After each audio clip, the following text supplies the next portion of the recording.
What up? This is Ramashkin covering movies, TV, and entertainment, and here's my review of Netflix series Alice in Borderland Season 2. Hey, before you watch my review, please subscribe to my channel, press that like button, ring that bell, so you can get notified whenever I post new videos. Let's rock this! First up, I would like to say thank you to Netflix for granting me the screeners to this entire new season. It goes without saying that even though I will not be spilling spoilers here, this review is mainly for those of you, my fellow Alice in Borderland fans, who already know what's up. Okay, so I was a huge fan of the previous first season, even though I haven't read the manga and I haven't watched the anime version. But this live action adaptation blew my mind, especially with its bloody over-the-top violence. And if you recall, the games were vicious and unforgiving. I mean, this show, Alice in Borderland, is not for the easily squeamish and not for the faint of heart, that's for sure. Now, those of you who've read the original manga have said that the first season only covered a fraction of the books. Well, I'll just have to take your word for it on that, but let me tell ya, I've watched this new season 2 front to back, and if you thought season 1 was outrageous, oh, wait till you get a load of this. Because season 2 is crazy insane, dialed up all the way to 11, if you catch my Spinal Tap drift. It's totally bonkers, and the stunt work is incredible, to a level that can give Hollywood a run for their money. The face card games are complex, and the many death scenes are jaw-dropping. Wait, there's more, so stick around. Based on the manga of the same name by Haro Aso and published by Shogakukan and directed by Shinsuke Sato, with screenplays by Yasuko Kuramitsu and Shinsuke Sato, in Alice in Borderland Season 2, Arisu and Usagi are chasing the mystery of Borderland in order to return to their real world, when they meet their friends, enemies, and the mastermind behind the game at a place that seems to be the key to unlocking the mystery. When all the cards are collected, will they be able to return to their real world? Starring Kento Yamazaki, Tao Tsushiya, Nijiro Murakami, Ayaka Miyoshi, Dori Sakurada, Aya Asahina, Yuri Tsunamatsu, Yutaro Watanabe, and Tomohisa Yamashita. I often wondered, why is it that Korean Netflix series Squid Game gained notoriety and critical acclaim, and yet Alice in Borderland didn't, or at least not as much. I mean, Alice in Borderland came out a year before Squid Game, right? And Japan has a long history of stories about fucked up games that pit people against each other. I mean, hello, Battle Royale, anybody? God, that one was a classic. It was sadistically enjoyable. Now, I'm just speculating here, but perhaps Squid Game resonated more because it had an underlining theme that criticized greed and late-stage capitalism, whereas Alice in Borderland, especially Season 1, was more about the anarchy, the perplexity, and the madness of it all. So guess what?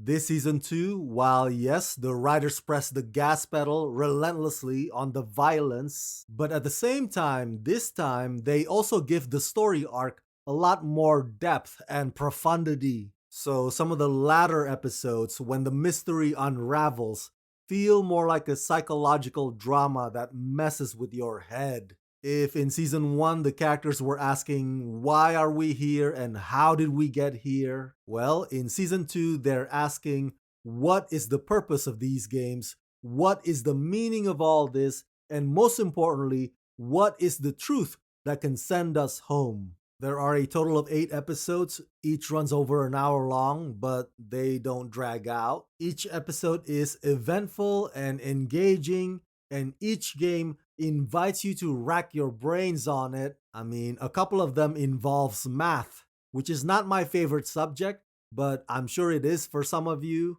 And every game reveals the true nature of humanity, both its beautiful and ugly side. The desperate need to look out for ourselves versus the responsibility to look out for somebody else. And the fiery catastrophe that happened at Hatter's mansion at the end of last season leaves a haunting mark on our protagonists in this season too. Whenever they're about to decide on something during any game, they keep thinking back, pondering whether or not they made the right choices previously and how that will affect them with this new challenge at hand.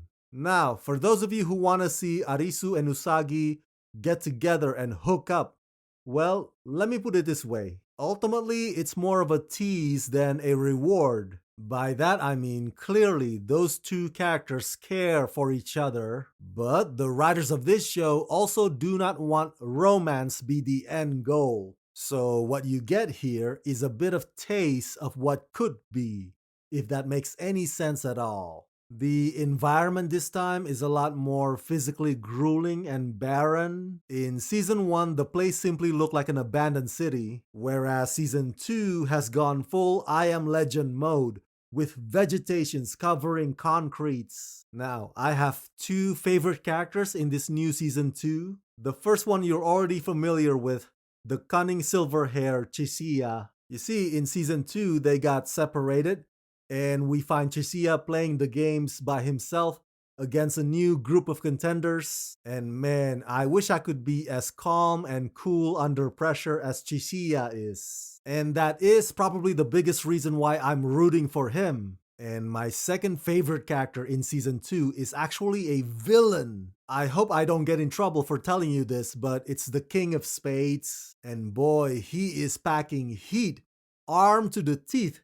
He is formidable and difficult to destroy, and apparently he knows some MMA skills, which makes him a joy to watch. A bad guy you love to hate. And the actor playing him on this show looks mean and scary and intimidating, ruthless to the bone. So let me end this review by saying yes, the action gets wilder in season 2. And there are new additional characters that are both badass and sexy. Trust me, Alice in Borderland is never in short supply of that.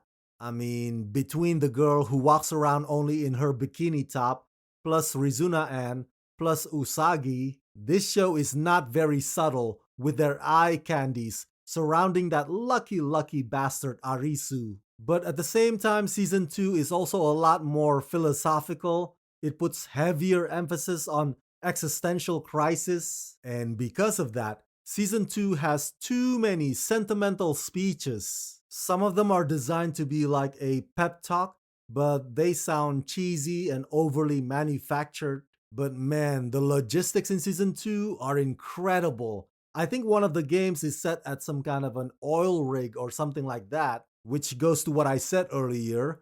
Kudos to the stuntmen and the stuntwomen working on this, because they pulled off an impressive set of maneuvers. Now, I have mixed feelings about the ending. I mean, after 2 seasons of brutal on-screen killings, a hunky-dory outcome seems like a cop-out. Maybe that's how it is in the manga, but to me, this show is too afraid to leave things as they are.